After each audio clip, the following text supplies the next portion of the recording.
Okay, for me, hands down, because I'm a classical educator, homeschooler, and I we do the classical conversations curriculum. I use my foundation guide, which basically breaks down everything my kids need to know for the topics of math, history, Latin, English grammar, science, and geography, as well as timeline every single week. So without this, I could not plan. I could not figure out what I'm doing because this is my structure for what we will be learning every single week for the 24-week school year for classical conversations. So this is my number one go-to. If you're going to do classical conversations, invest in the Foundations Guide.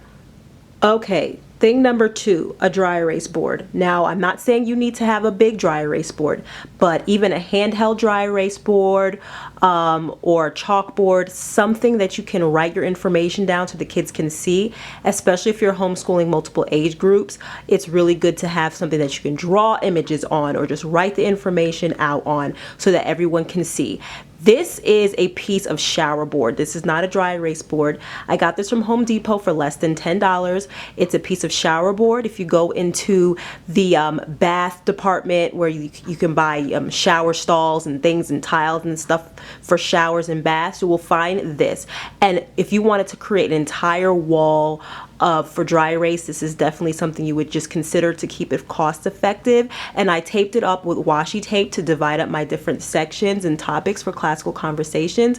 And I feel like this is a very inexpensive and effective way to have a large dry erase surface without spending $20 or $30 or $40 on a large dry erase board. You can even put a border around this, frame this out, and make it really cute. But we just slapped it on the wall and it's been doing really great. So I would definitely suggest investing in a small, large, medium, whatever size dry erase board. And we happen to have a chalkboard as well, and this is chalkboard paint, and we just painted on the wall, and the kids enjoy this as well because they usually scribble on the bottom and I write the Bible verses for the week on the top. But pretty much, again, just a large surface where you can draw or write or have the kids draw or write on that everyone can see, and that you can put information out there for them to take in. So definitely a dry erase board or a chalkboard of any size. And of course, every single day, no fail, I use chalk and dry erase markers to go along with the chalk or dry erase board that chalkboard or dry erase board that I have. I recommend using the dustless chalk, especially because this is an indoor chalkboard, and that regular chalk tends to be very dusty and will mess up your carpet. I have no problems with the dustless chalk in my house, no issues at all. And then of course your Expo markers of various colors or one color, but again, these are items that I use every single day. Another thing that we use every day, it's weird, I can't really say we use it, but we use faith every single day. In order to homeschool, you definitely have to have faith in something, whether it's your belief that God told you to do this, or if it's your belief in your child's abilities, or if you're just a belief in knowing that you are capable of doing this, and that homeschooling is your best option. You just have to have faith in what you're doing every single day. And for us, it's exhibited by the fact that we put our memory verses out on the board, and it's pretty much the biggest thing in our room that we see, and the fact that we pray every day, and the fact that we have worship every day before we begin. Definitely exercise our faith daily, and that's one go-to item that I cannot homeschool without. One thing that we use, if not weekly, but we do use it often, is our public library. So I'm just showing you my library card, books, and more books. Seriously, in classical conversations, they have this saying that if you can't do it with a stick in the sand, you can't do it at all. Meaning, if it's not bare bones and simple, if you couldn't teach with just writing in the sand with a stick, then it's too complex.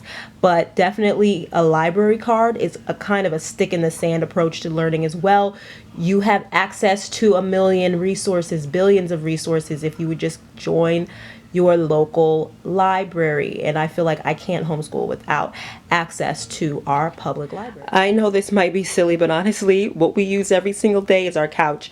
Whatever size couch it is. This is a very small couch. This is an armchair.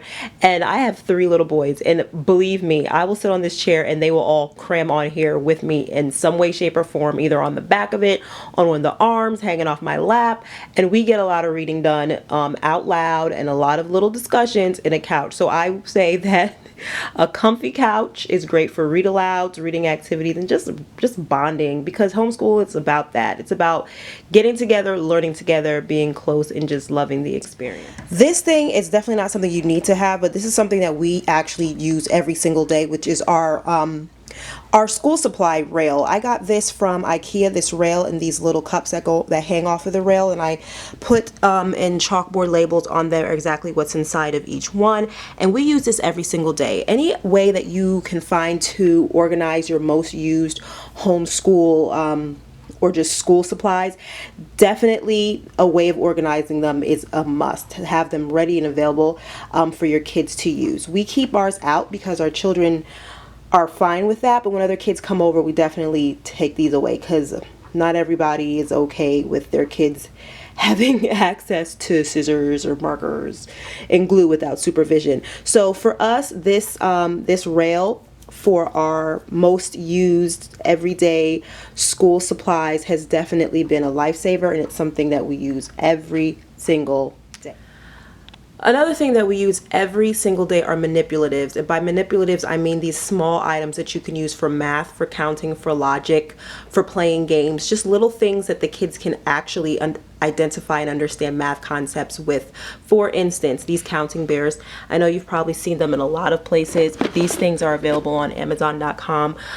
Really inexpensive, and they are the counting bear families. These are the baby bear counters. They sometimes come in a family of counters that are different sizes and weights that you can use. So I like using counters. Another thing that's really good to use, and a lot of people already have them on hand, or they're really easy to find, are dominoes.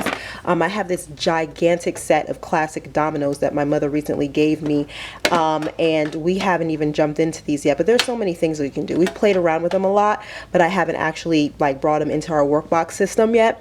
But this is definitely something that's really simple for math, for division, for multiplication, or just regular counting for your preschoolers. I have so many other manipulatives that I will definitely link in the description box, a video of how I store and organize my manipulatives, so you can see all the manipulatives that I have. But basically, we use some sort of manipulative every single day. Another thing that we use every single day, right above where I keep my manipulatives, are our arts and crafts supplies. And let me take you inside of our arts and crafts. So this is our arts and crafts supply box, and pretty much this is from IKEA. This is a storage container from IKEA, and inside I have a whole bunch of arts and crafts stuff. I have sticker leaves from when we were doing our fall stuff. This is good for putting paints in. This is just a ice cube tray from IKEA, but I have one in squares and I have one in the heart set. If you want to put some paint in it, the kids can have access to all the paints at the same time. I have stickers in here, cutouts, foam sheets, smocks, which pretty much are extra large men's size t-shirts that I cut up the back and then left a little bit of fabric at the top so that they can tie it around their neck, just for activities that can get really messy.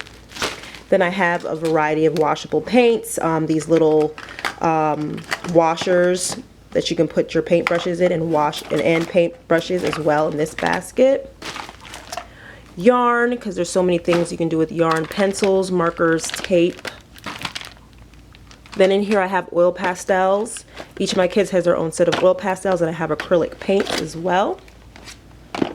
And in this bottom bin I have googly eyes, pom-poms of various colors, and what I think I have some tongue depressors or popsicle sticks and cotton balls and just little things like that that you can use for arts and crafts. And I also have these, what is this, Crayola, little Crayola Color Wonder sheets with the paint that only transfers onto this paper and no other surface. So when other kids come over, they can play with that. And then I also have our go-to little tackle box of to-go arts and crafts supplies, like a little bit of glue, color pencils, markers, regular pencils, rulers. So if we want to go outside and do some arts and crafts, I can just grab this and go. So this is pretty much everything that's inside of my arts and crafts bin. Another thing that I personally use every single day and for me it's been no fail, is our workbox system. This is for my 4 and 6-year-old, and what I did was I divided up this 10 drawer workbox system into 5 and 5. The 5 on top is for my 6-year-old, the 5 on top are for my 4-year-old, and they're divided up each into math, language arts, classical conversations, elective, and reading. So they each have those same 5, and then I designed these little check marks here for them to put on there with Velcro dots, so when they're done and they've completed that drawer for the day, they will stick one of those little check marks on there. Some days we get through every single thing, some days we don't, but things like elective is something that's rotating, and reading is something that if he's working on one book for the entire week, he doesn't really have to check off the box because he's working on chapter books. So I guess when he completes the book and then starts to do the writing assignment in there for the week, he checks it off. But for me, this has been very, very helpful. I know not everyone is into the workbox system, but this is something that we use every single day, and so far it's been awesome for the past few months, and it is one of my no-fail everyday go-to items for homeschooling. Pocket charts. For me, pocket charts are something that we use every single day. This is my pocket chart that I'm using currently for my 4-year-old, and it has sight words that we're working on for the week. I change them out. What I like about pocket charts is that unlike poster boards, you can put whatever you want in a pocket chart. So if you're doing science, you can put science stuff in it. Math stuff, social studies stuff. You don't have to worry about taking it down. You change out the information that's in it, and I feel like it's very cost effective to invest in them. I know that Target Dollar Spot at certain parts of the year, they have pocket charts available too for only $3. So I feel like a pocket chart is a great investment so that you can use it to display whatever learning material that you are focusing on that week. Okay, so let's talk about online resources. These are things that I reference weekly at least for either planning homeschooling or just resources for my kids to learn online. So number one, YouTube. Gotta love YouTube. Anything you can think of, any topic, anything, any interest that your child might have, definitely just type it into YouTube and you'll find a variety of videos that are child friendly and appropriate for them to watch. You can create playlists based off of around the topic that you're studying for history, science, language arts, whatever it is. Make a variety of playlists so your kids can reference it and just have something to look at that is educational. You guys already know, number two, I absolutely love Pinterest. I've already referenced that in my my weekly planning video for homeschooling, that after I have mapped out all the topics and the things that we need to learn for the week, I jump on Pinterest to find free resources and printables for me to use with my kids. So I absolutely love Pinterest, especially because a lot of things I find on there are free. Another thing that I love, especially for my 6-year-old, is Khan Academy. Khan Academy is an awesome resource for math that is online and it's absolutely free. Definitely check it out. Lots of modules for them to learn, and what's great about Khan Academy is that it provides explanations for how to solve specific problems as well. Another thing, this is not free, but we pay about $6 a month for it for my preschoolers, is abcmouse.com. They love it. It's interactive, it's bright, it's colorful, it's cheerful, and it's a wonderful little learning community for them to be involved in. And for me, it's great because for only $5 or $6 a month, I'm definitely able to have access to it for 2 out of my 3 students. So it's very well worth the investment. Another thing is IXL.com. IXL.com, you could pay for the subscription, or you can do what I do and definitely just use it for free. Every single time you go on, you have access to 20 questions in any subject area that you choose, and it's a good way to just give your kid a quick lesson or a refresher in a variety of topics: math, language arts, social studies, history, what have you, by age level. 20 questions free every day. Can't beat it. And then lastly, starfall.com and more.starfall.com. Another wonderful resource free interactive games and different activities for them to play online for kids. I believe it's from about kindergarten on up. And for me, it's definitely been one of my go-tos and weekly favorites for, especially for my 6-year-old and for my 4-year-old as well. So guys, I hope you have enjoyed this video, and I hope you have found this video to be helpful. It's my list of my no-fail favorites, my everyday go-to things that I use every single day for homeschooling. And now it's your turn. Tell me what you use every day, your no-fail go-to, can't make it throughout the day or week without it resource. Definitely comment in the comment box below and share with me and others who want to know, hey, if I'm going to invest money, what should I invest money or time on as a homeschooling mom? So I hope you guys have found this video to be helpful, and until my next video, all right guys.